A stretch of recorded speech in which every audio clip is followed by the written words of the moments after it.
জীবন কখনো সমান্তরালভাবে চলে না, জীবন উত্থান পতন থাকে।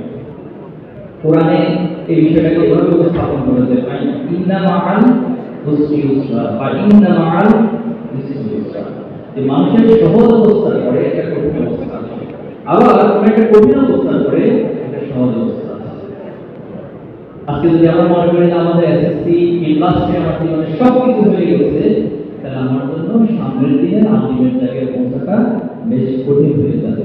এই জন্য আমাদের এখানে হাসি আসবে, মাঝে মাঝে কান্না করতে হবে, অনেকবার নীরবে নির্বিতে কান্না করতে হবে, সেটা কেউ দেখতে না।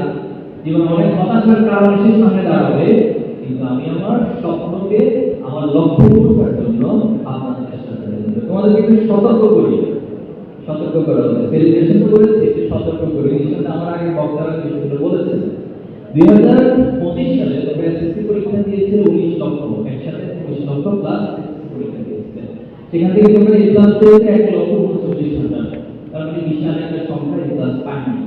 মজার বিষয় হচ্ছে তোমার পরবর্তীতে ছাত্রছাত্রী যাওয়া এইচএসসি বা আলিম পরীক্ষার পর বিশ্ববিদ্যালয় অথবা মেডিকেল, এটা আমাদের ম্যাক্সিমাম স্বপ্ন, আমরা একটা পাবলিক বিশ্ববিদ্যালয়ে ভর্তি হবো অথবা আমি মেডিকেলে চান্স পাবো।